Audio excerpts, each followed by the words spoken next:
নমস্কাৰ বন্ধু বান্ধৱীসকল, কি কৰি আছে আপোনালোকে? ভালনে বাৰু সকলোৰে? মোৰ বৰ্তমান ভালেই। আজি মনত বহুত প্ৰশ্ন উত্থাপন হৈছে, সেইবাবে ভাবিছোঁ আপোনালোকৰ লগতো কিছুমান কথা পাতোচোন ন।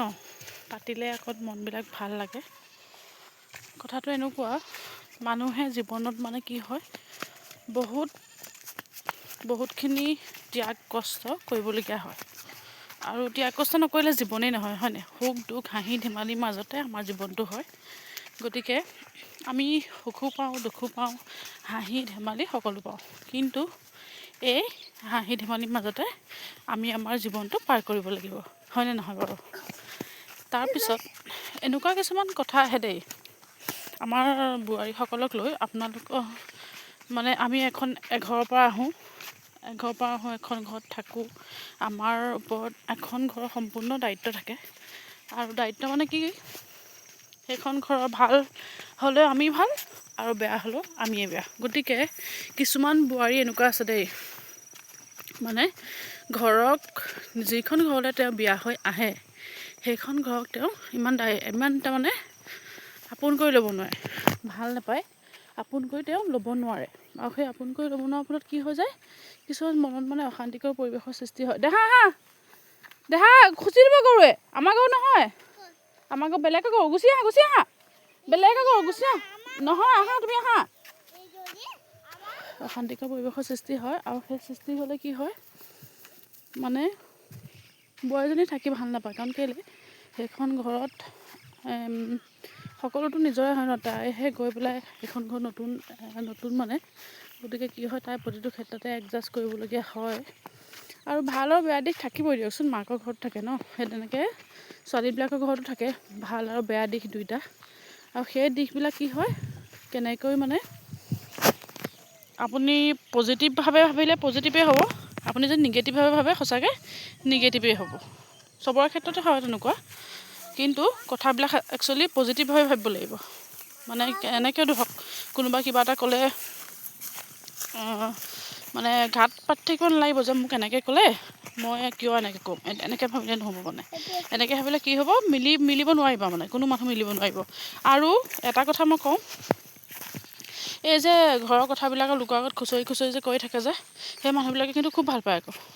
গতিকে সেইবোৰ কৰিব নালাগে। আজি ঘৰত কিবা এটা ক'লা, সেইটো বাদ দিব লাগে। কাৰণ কেলৈ, কাইলৈ মানে কি হয়, তুমি কিবা এটা বিপদত পৰিলে তোমাৰ সেই ঘৰৰ মানুহখিনিয়ে তোমাক চাব লাগিব, আঁতৰৰ মানুহখিনি আহি তোমাক চাবলৈ নাচাহি মানে।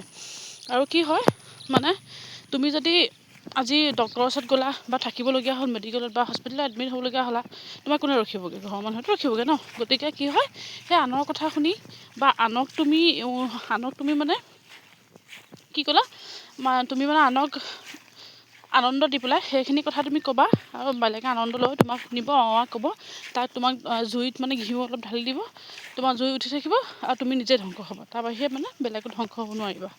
মই অভিজ্ঞতাৰ ফালৰ পৰা কৈছোঁ দেই।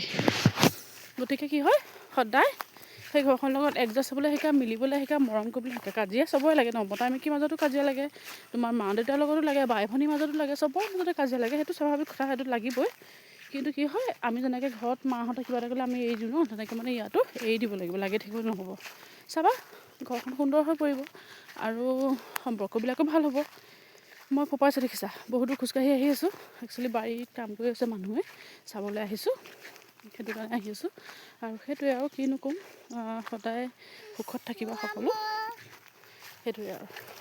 আৰু কি হয়, এই মানে সম্পৰ্কবিলাক ভাল হ'বৰ কাৰণে আমি এডজাষ্ট অকণমান কৰি দিব লাগিব দিয়া, হয়নে নহয়?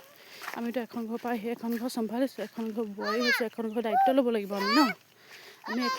আমি এখন ঘৰ দায়িত্ব ল'ব লাগিব। গতিকে আমি এইটো চম্ভালিব লাগিবই।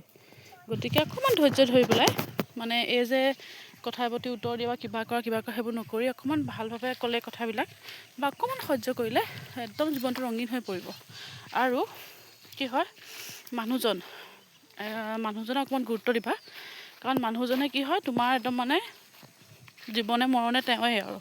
ল'ৰা ছোৱালীৰ পাছত মানে কি হয়, এই মা তুমি এনেকুৱা এনেকৈ বুলি কৈ কিবা এটা কয়, কিন্তু মানুহজনে সদায় সম্পূৰ্ণ ছাপোৰ্ট কৰে তোমাক। গতিকে মানুহজনে সদায় আনৰ কথা শুনি মানুহজনকো বেয়া ব্যৱহাৰ নকৰিবা, মানুহজনক সদায় ছাপোৰ্ট কৰিবা, যিকোনো কামত হওক যিকোনো ক্ষেত্ৰতে হওক ছাপোৰ্ট কৰিবা, দেখিবা একদম জীৱনটো সুন্দৰ হৈ পৰিব। বাই বাই, আজিলৈ আহিছোঁ। যদি ভাল লাগিলে মোক চেনেলটো ছাবস্ক্ৰাইব কৰি দিব।